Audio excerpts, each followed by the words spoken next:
A very good afternoon, brothers and sisters all across the globe. Welcome to the 13th of October 2024. I come before you today with a message that I believe speaks to something many of us encounter in our daily lives. The struggle of stepping into roles that were never meant for us. We live in a world that constantly asks us to fill shoes that don't fit us. Whether it's in our families, our friendship, or even within the church, the pressure to assume roles we were never designed for is a common cause of confusion, pain, hurt, and sometimes completely lost relationship. So let's take a moment to reflect on this issue more deeply. That is understanding and embracing our God given roles. So, when we talk about roles, I'm talking about a situation where we are taking on roles that are not ours. So let's picture this. A family is grieving the loss of a parent. In the midst of that grief, one of the siblings feels compelled to take over as the mother or father figure, or even an aunt. So let me touch more on the siblings. So the sibling wants to protect their brothers and sisters, to guide them to fill that void. I mean, their intentions are pure, driven by love and the desire to hold the family together. However, despite their best efforts, what often follows is frustration, both for the sibling taking over the role and for the others that are involved. So, why is this the case? So, it's because no one can truly replace a parent. A mother or a father has a specific role in the lives of their children, one that God has designed uniquely. When someone else, even with the best intention, tries to step into that role, the result is often resistance, misunderstanding, and emotional strain. So the sibling might begin to feel like they are being parented by someone who isn't their parent. I'm sure you've heard the saying, "Stop acting like you are my mother," or "It's not like you are my father," which often leads to resentment or even withdrawal. And the sibling trying to fill the void becomes frustrated because, despite their efforts, they cannot fulfill a role that was never theirs to begin with. So, what is the root problem of, misunderstanding our roles? Why do these situations happen? Why do we sometimes feel the need to take on roles that are not ours? Often it stems from a misunderstanding of the roles that God has given us.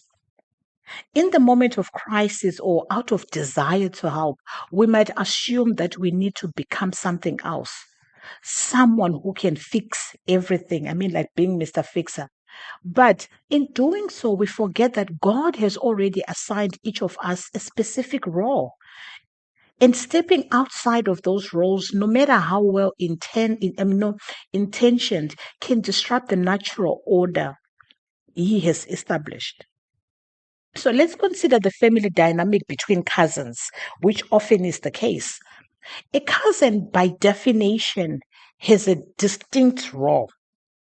It's a close family member, often like a sibling, but not quite the same. The problems arise when someone begins to treat a cousin like a sibling with all the expectations and responsibilities that come with that relationship. Please don't get me wrong. Our cousins, especially in our African setup, they are our family. But at the end of the day, they are our cousins. We need to distinguish the two. So the cousin might feel overwhelmed or uncomfortable because that's not the role they were meant to fulfill. It's not that the bond between cousins isn't strong or important, but it is different from the sibling relationship, and and that difference should be honored. This doesn't mean we shouldn't love or support one another. Family ultimately is important, but each person's role within the family is equally important, and understanding this role is vital for maintaining a healthy, loving relationship. So, when we talk about the spiritual foundation, the different gifts and the different roles of what I'm talking about, let's turn to the scripture for guidance that is in Romans 12, verses 4 to 6, where Paul wrote, for just as each of us one body with many members, and these members do not all have the same function. So in Christ, we, though many, form one body, and each member belongs to all the others. We have different gifts according to the grace given to each of us. So basically, this passage is a powerful reminder that God has designed each of us uniquely. Just as the parts of the body serve different functions, I mean, like your hands, your feet, your eyes, your ears, so do we in our relationships and within the body of Christ. A hand cannot do what an eye does, nor should it try. So, similarly, sibling is called to be a sibling, a parent to be a parent, and so on. Each role is special and it necessary in its own way.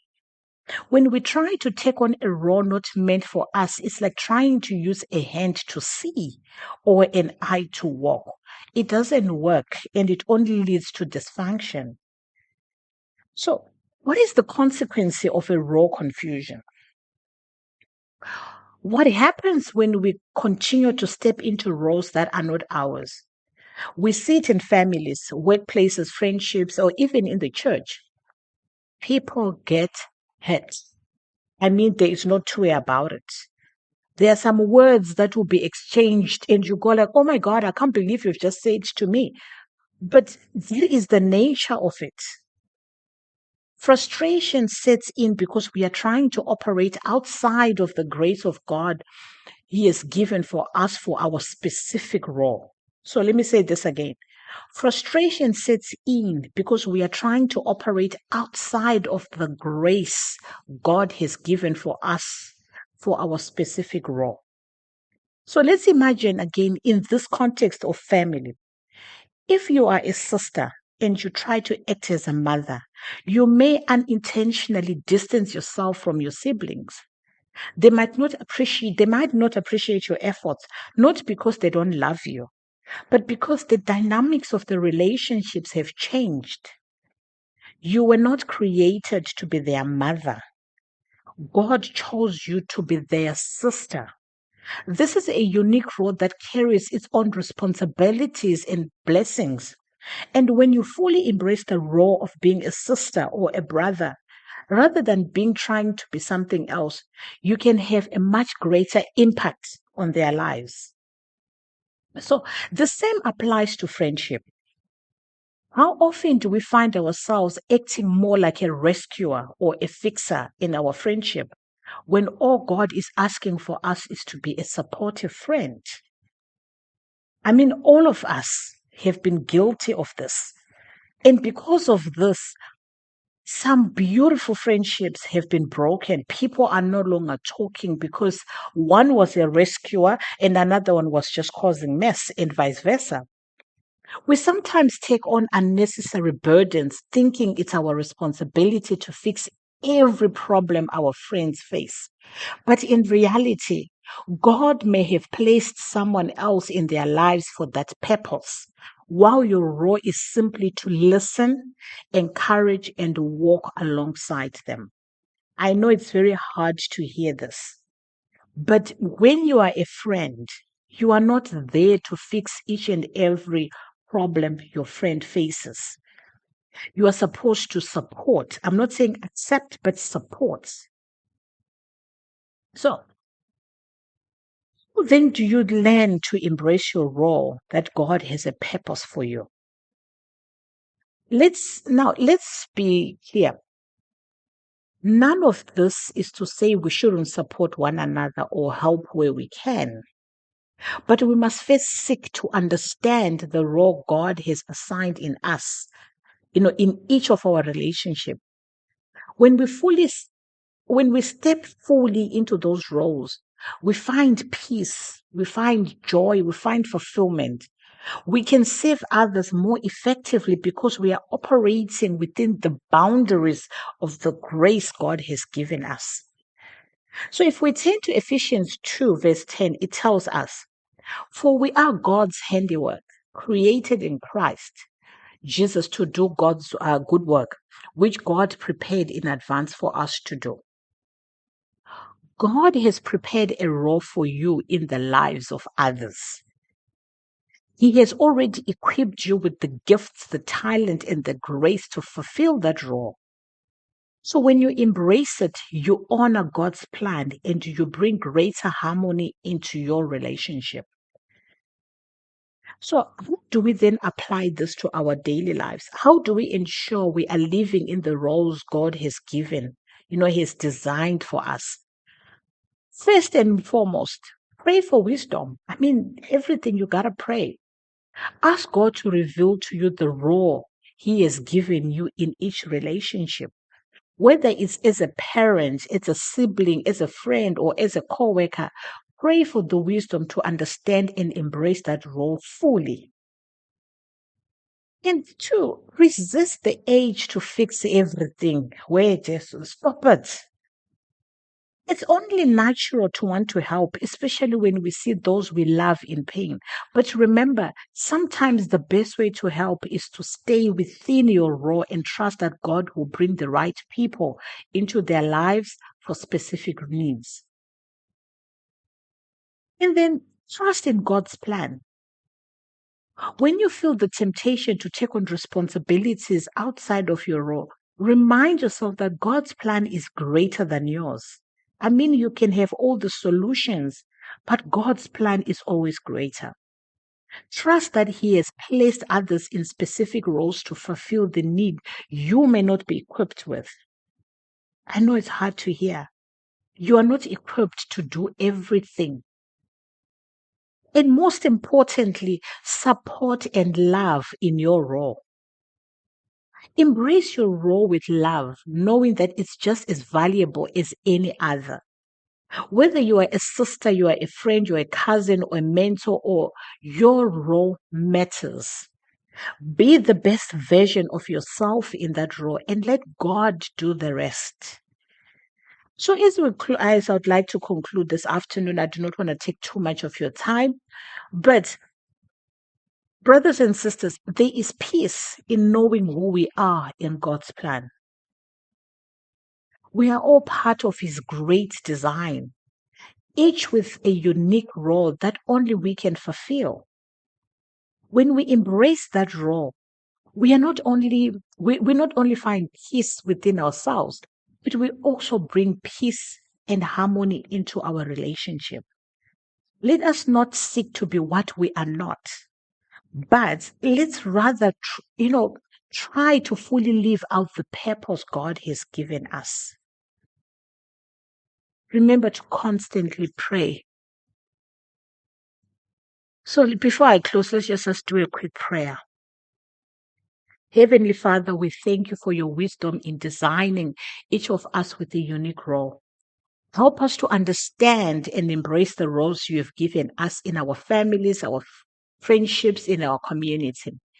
Give us the humility to step back when we are tempted to take on responsibilities that are not ours, and the grace to fully live out your roles you have called to us. May we find peace and fulfillment in your perfect plan. And may our relationship be strengthened as we walk in obedience to you. In Jesus' name we pray. Amen. May God bless you all as you walk confidently in your God's given gifts. I know it's a tough pill to swallow.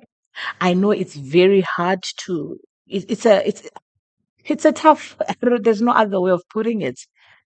It's a tough pill to swallow. If you are a sister, be a sister. If you are a brother, be the best brother you can be. If you are a mother, do not try to be a friend to your child. Because who then becomes, a mother to your child? You are in the right place. You were born for a reason. You are in that relationship for a reason. Stop making amendments. You can't fix everything. I thank you.